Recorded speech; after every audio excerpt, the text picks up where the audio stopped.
모든 전 월세는 민법의 임대차 규정을 적용받습니다. 그 바탕 위에 민법을 깔아놓습니다. 주택임대차보호법과 겹치는 부분은 주택임대차보호법을, 상가건물임대차보호법과 겹치는 부분은 상가건물임대차보호법의 적용을 받습니다. 이러한 교집합에서 우리는 맨 밑에 깔린 민법의 임대차를 살펴보고자 합니다. 그리고 일시적 임대차일 경우에는 열애이기 때문에 위에 민법의 임대차도 주임법도 상임법도 적용받지 않습니다. 미성년자인 김임대는 본인 소유의 창고를 임대를 내놓았습니다. 드디어 임대차 계약을 하였습니다. 계약기간 5년으로 하여 임대차 계약을 하였습니다. 물론 임대인은 미성년자이기 때문에 계약 전에 법정 대리인 아버지의 동의를 받았습니다. 위 내용에서 잘못된 것은 무엇일까요?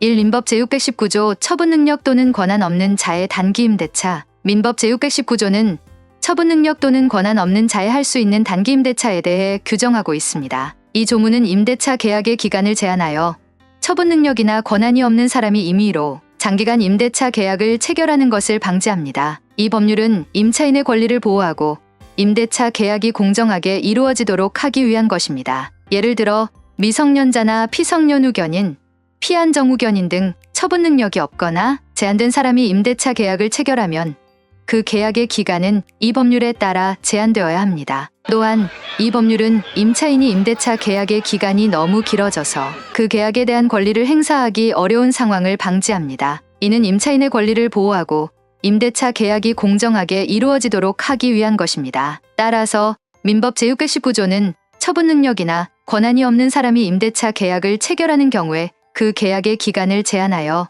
임차인의 권리를 보호하고 임대차 계약이 공정하게 이루어지도록 하기 위한 법률입니다. 콘텐츠가 마음에 드시면 구독, 좋아요, 공유 부탁드립니다. 민법 제619조를 볼까요? 민법 제619조 처분능력. 권한 없는 자의 할 수 있는 단기 임대차 처분의 능력 또는 권한 없는 자가 임대차를 하는 경우에는 그 임대차는 다음 각호의 기간을 넘지 못한다. 1식목, 체험 또는 석조, 석회조, 연화조 및 이와 유사한 건축을 목적으로 한 토지의 임대차는 10년. 2. 기타 토지의 임대차는 5년. 3. 건물 기타 공작물의 임대차는 3년. 4. 동산의 임대차는 6월. 여기 법조문을 보면 맨 처음에 김임대 씨가 창고를 5년으로 한 것은 잘못되었습니다. 법 제619조 제3호에 보면 건물 기타 공작물의 임대차는 3년을 넘지 못한다고 하였습니다. 법 제620조를 볼까요? 제620조 단기 임대차의 갱신 전조의 기간은 갱신할 수 있다. 그러나 그 기간 만료 전 토지에 대하여는 1년, 건물, 기타 공작물에 대하여는 3월, 동산에 대하여는 1월 내에 갱신하여야 한다라고 하였습니다.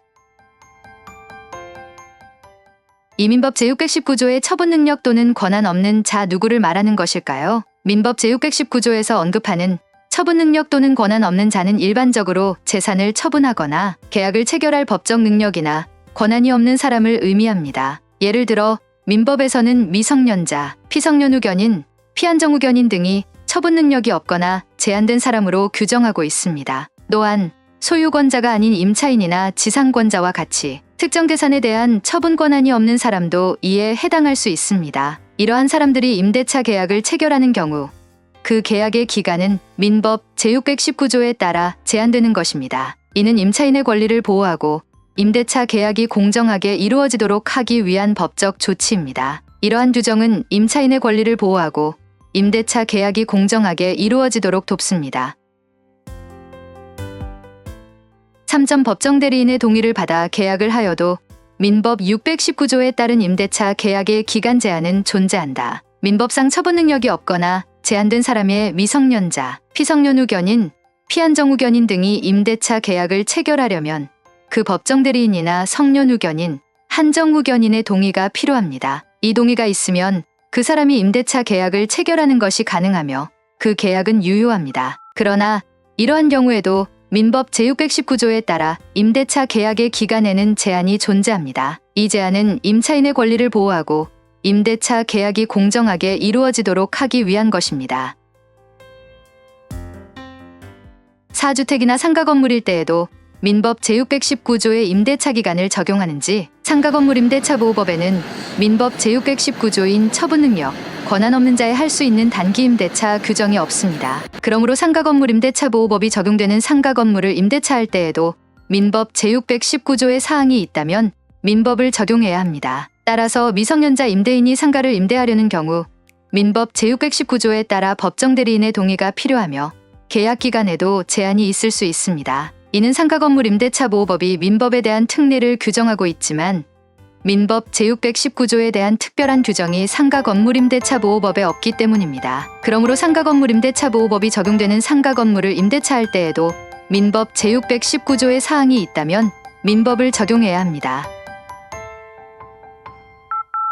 5. 소유자가 미성년자인 동창회 사무실을 임대할 때 최대 계약 기간은 미성년자가 임대인인 경우 그리고 그 임대물이 주택이나 상가 건물이 아닌 경우에 동창회 사무실 등 민법 제619조에 따라 임대차 계약의 기간은 최대 3년으로 제한됩니다. 물론 이러한 계약을 체결하기 위해서는 미성년자 임대인의 법정 대리인의 동의가 필요합니다. 이 동의가 있으면 미성년자 임대인이 임대차 계약을 체결하는 것이 가능하며 그 계약은 유효합니다. 그러나 계약의 기간은 여전히 민법 제619조에 따라 제한되어야 합니다. 6점. 계약기간 만료 후 다시 재계약 등으로 연장할 수 있는가? 계약기간이 만료된 후에는 재계약을 통해 계약기간을 연장할 수 있습니다. 민법 제619조는 처분 능력이나 권한이 없는 사람이 임대차 계약을 체결하는 경우에 적용되는 제한이지만 그 계약의 기간이 만료된 후에는 새로운 계약을 체결할 수 있습니다. 따라서 처분 능력이나 권한이 없는 사람이 임대차 계약을 체결하고 그 계약의 기간이 만료된 후에는 새로운 계약을 체결하여 계약 기간을 연장할 수 있습니다. 이러한 재계약은 법정 대리인의 동의를 받아야 하며 그 계약의 기간은 여전히 민법 제619조에 따라 제한되어야 합니다. 이는 임차인의 권리를 보호하고 임대차 계약이 공정하게 이루어지도록 하기 위한 것입니다. 오늘은 민법 제619조 처분 능력 또는 권한 없는 자의 단기 임대차, 제620조 단기 임대차의 갱신에 대하여 살펴보았습니다. 감사합니다. 영상이 마음에 드셨다면 구독, 좋아요, 공유 부탁드립니다.